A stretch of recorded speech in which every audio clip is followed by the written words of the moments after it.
नमस्कार साथियों। भारत ने किया बांग्लादेश का तेल पानी बंद। पहली बार बांग्लादेश के नए प्रधानमंत्री पीएम मोदी के साथ भारत के सम्मेलन में पहुंचे। इस सम्मेलन में कौन सा बवाल मचा है, जानेंगे आगे। बांग्लादेश भारत से क्यों मांग रहा है पैसे? पहले ही ले चुका है $8 बिलियन अकड़ निकालने के लिए। बांग्लादेश को बिजली के बाद कॉटन और डीजल सप्लाई भी बंद करने का प्लान तैयार कर रहा है। मिलने लगे हैं गंभीर संकेत। उधर यूनाइटेड नेशन ने भी बांग्लादेश को लेकर सबसे ताजा रिपोर्ट जारी कर दिया है।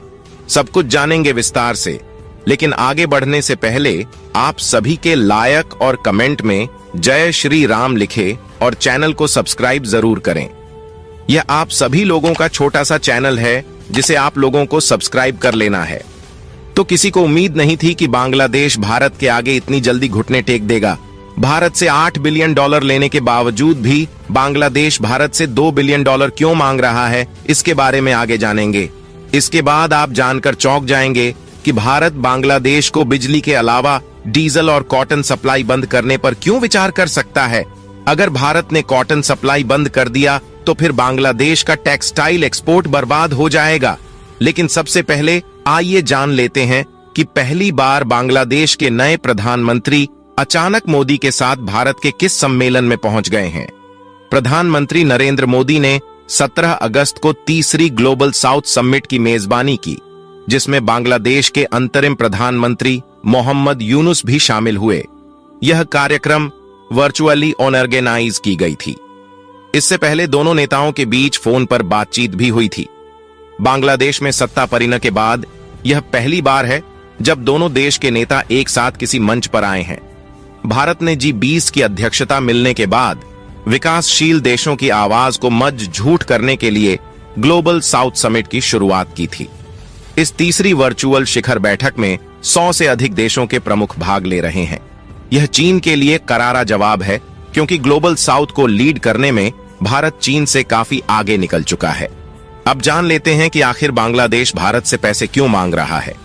देखिए, भारत ने अभी बांग्लादेश का कमर तोड़ना शुरू किया ही था, तब तक ऐसी जानकारी सामने आ रही है जिससे पता चलता है कि बांग्लादेश पहले ही दिन से भारत के आगे घुटने टेक चुका है। भारत ने बांग्लादेश को विभिन्न विकास परियोजनाओं के लिए $4 से $5 बिलियन का क्रेडिट और ग्रांट्स दिए हैं। लेकिन अब जब प्रधानमंत्री शेख हसीना की सरकार गिर गई है, तो भारत को चिंता है कि नई सरकार इन परियोजनाओं की जिम्मेदारी लेगी या नहीं। लेकिन इससे भी ज्यादा बांग्लादेश को चिंता है कि पता नहीं आगे भारत उसे पैसे देगा कि नहीं। अगर यह परियोजनाएं रद्द कर दी जाती हैं, तो भारत को भारी आर्थिक नुकसान हो सकता है और बांग्लादेश भी आर्थिक रूप से तबाह हो जाएगा। इसी कारण बांग्लादेश के नए पीएम जल्दी मोदी को फोन करके हिंदुओं की सुरक्षा की गारंटी लिए हैं और अब पीएम मोदी के साथ सम्मेलन में भाग लेने भी पहुंच गए। यह दर्शाता है कि वह भारत के वफादार बनकर रहेंगे। पिछले वर्षों में भारत ने बांग्लादेश को 3 लोन ऑन ऑफ क्रेडिट यानी LOC दिए हैं, जी की टोटल वैल्यू $8 बिलियन है। इसके अलावा भारत ने उसे कई बुनियादी ढांचा परियोजनाओं के लिए अतिरिक्त ग्रांट्स भी दिए हैं।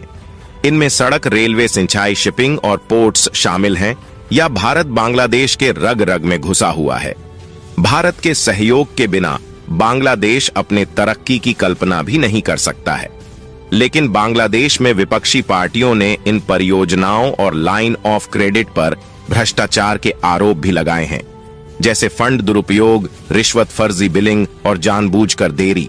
लेकिन इन सब के बावजूद भारत ने शेख हसीना को अपने देश में शरण दी है और उधर बांग्लादेश की नई सरकार से भी बातचीत कर रहा है।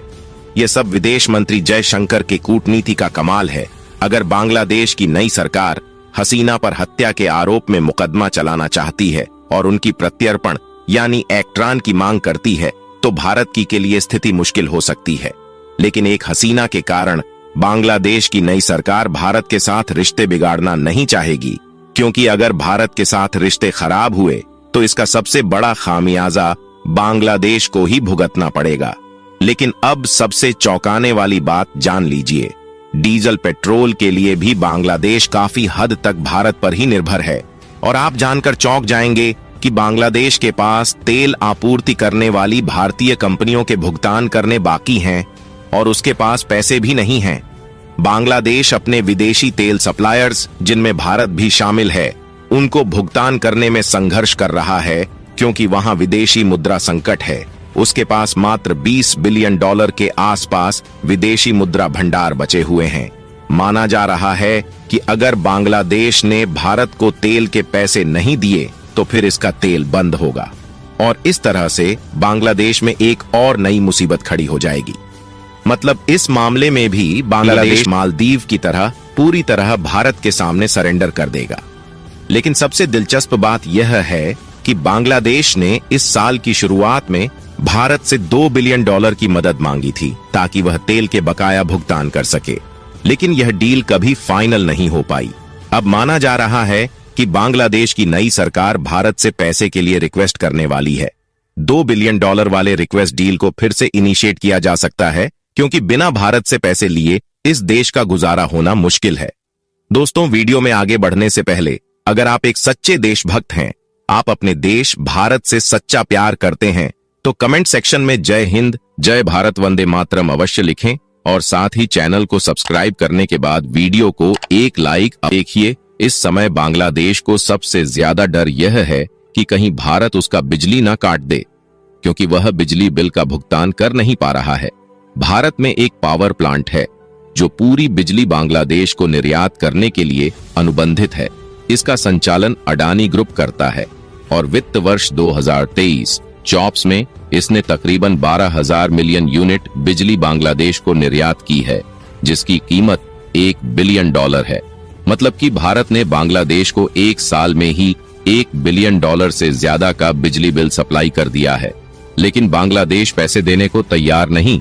वैसे तो भारत बांग्लादेश को कई महत्वपूर्ण सामान एक्सपोर्ट कर रहा है, लेकिन इन सभी एक्सपोर्ट में बिजली का एक्सपोर्ट सबसे ज्यादा महत्वपूर्ण है, जो कुल एक्सपोर्ट में तकरीबन 9 से 10 पर योगदान करता है।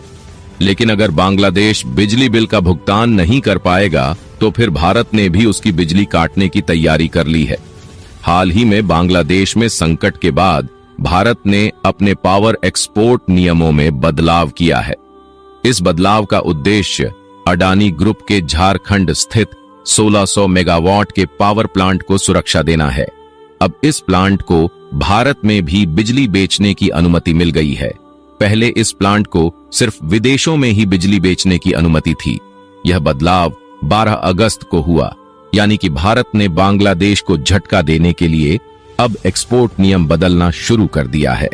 अडानी पावर का झारखंड के गोड्डा जिले में स्थित प्लांट, जो 100p इंपोर्टेड कोयले से बिजली उत्पन्न करता है, इसमें ज्यादातर कोयला ऑस्ट्रेलिया से इंपोर्ट किया जा है और बांग्लादेश को अपनी पूरी बिजली निर्यात करता है। अब जरा ध्यान से सुनिए कि भारत बांग्लादेश को कैसे कंट्रोल करता है। पिछले वित्तीय वर्ष में भारत से बांग्लादेश को डीजल का निर्यात लगभग $830 मिलियन और कपास का निर्यात तकरीबन $585 मिलियन था, जो कुल निर्यात का सा पप्र और पाई 3 अप्र था। इस तरह से बांग्लादेश पूरी तरह से भारत के कंट्रोल में है। बता दें कि अडानी का गोड्डा पावर प्लांट 2 साल पहले शुरू हुआ और जून 2023 में पूरी तरह से ऑपरेशनल हुआ और एक साल में ही बांग्लादेश को $1 बिलियन से ज्यादा का बिजली एक्सपोर्ट कर चुका है। उधर संयुक्त राष्ट्र ने 16 अगस्त को बताया कि बांग्लादेश में छात्रों के विरोध प्रदर्शन के दौरान सुरक्षा बलों ने जरूरत से ज्यादा बल प्रयोग किया, जिससे स्थिति और बिगड़ गई। विरोध प्रदर्शन हिंसक हो गए और